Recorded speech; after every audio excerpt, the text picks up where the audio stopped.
Hello everybody, thank you for tuning in. My name is John Silvas, and today we'll be discussing what GPA is, what are credits, how they correlate with hours, and what is academic probation. So let's jump right into it. Okay, so let's start off with what GPA is. It's defined as grade point average, and it's the sum of all of your courses all in bundled into one. At the end of your career and as a college student, that GPA is going to represent how much knowledge you've earned and how much you've proven in the academic system. So, and if it's low, then that's a good indicator. Or technically speaking, you could just not be so interested and just get a mediocre GPA, but then your knowledge is extremely high. Sometimes it doesn't define your knowledge and your intelligence, but majority of the time it does. Because you're putting in your effort, and if you're not putting in 100%, especially when you're paying for it, then something's funny going on. But let's jump into what programs look at, which is the GPA. And they're just not going to look at your major GPA. They're going to look at your the prerequisites, each GPA in that one. What are your strengths and your weaknesses in each type of the courses that you're going to be required to have in order to get into the program. They're also going to look at just your gen eds as well. See the GPAs in that. See what challenged you, what didn't challenge you, and see if you retook any courses. Because sometimes it happens.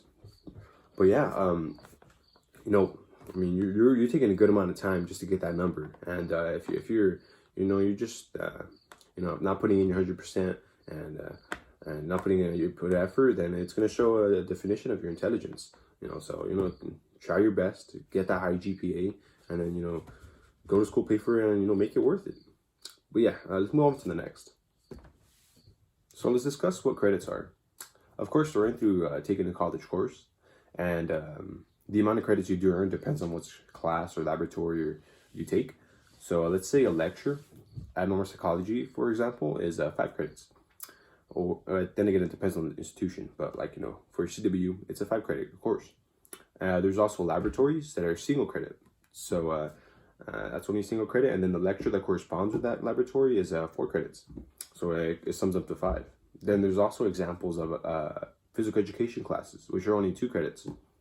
So I guess it just really depends on what you take, and the GPA is weighed on the credits you earn. So let's say you take a course that is 5 credits and you get an 8, and you get another course that is 2 credits and you get an 8.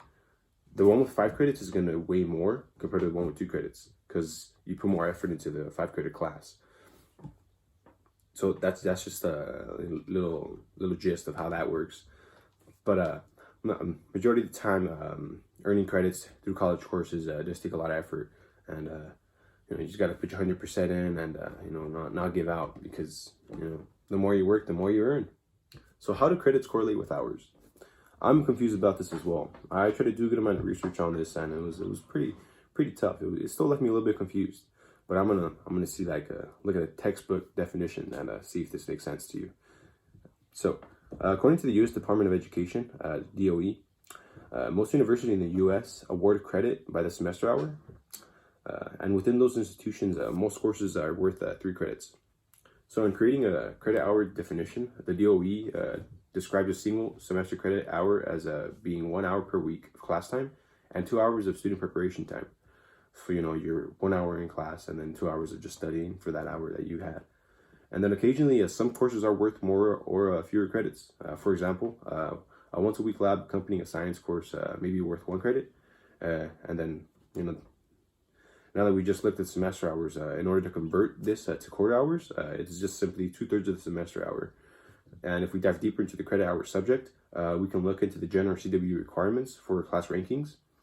So where a freshman has a 0 to 44.9 credits, and a sophomore has 45 to 89.9 credits, a junior has 90 to 134.9, and a senior has 135 and above. But essentially credit hours are a form of measurement for most universities that they use in order to indicate how many credits a course is worth. And it's based on the time you will likely spend on the class each week. But yeah, that's a basic gist. So what is academic probation? I'm going to speak of the scholastic standards Central Washington University has put into place to encourage a student to put more effort into holding a high GPA. or a steady GPA. So let's look at a good standing. A student is in good standing when both the quarterly and cumulative grade point average is higher than 2.0. And an academic warning is when a student has been in good standing, but their GPA from the previous quarter dropped below 2.0. So that's a warning. Academic probation is a student who has been on academic warning and is on academic probation if the quarterly or cumulative GPA continues to be below 2.0.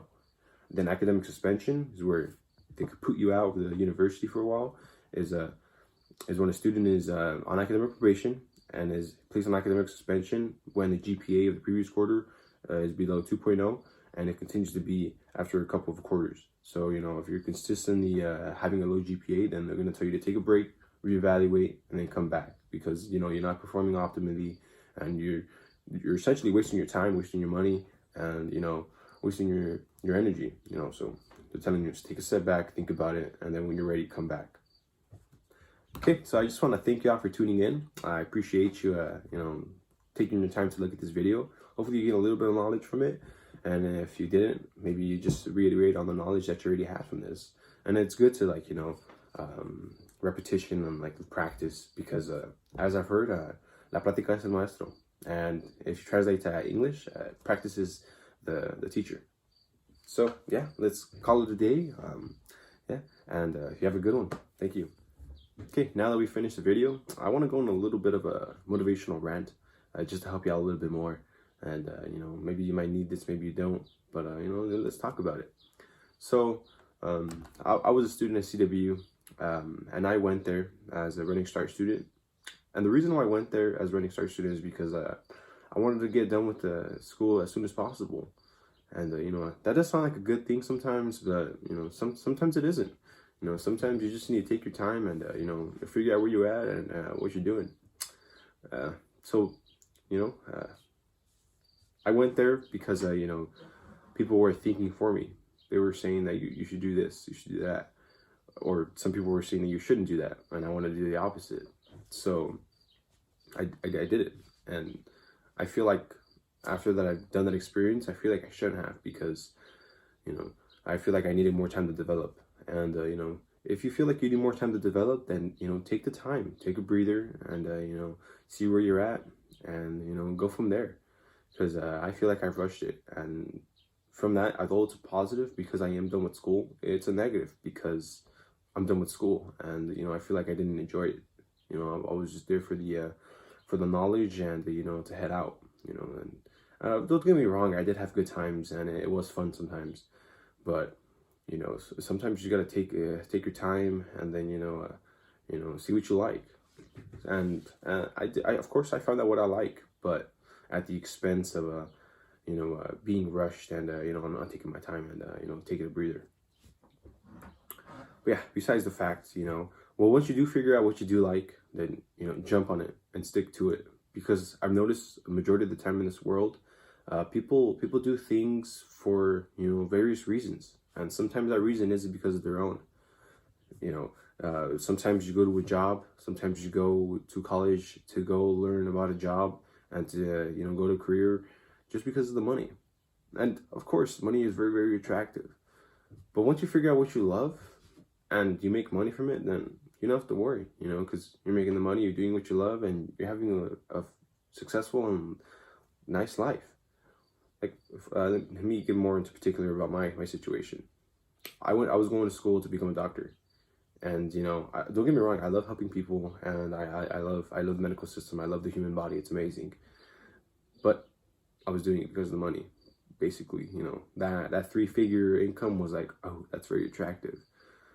But, there's other ways to make money, So, I started to reevaluate. I'm like, okay, I'm not gonna do this, and I'm gonna figure out what I like, which is a business.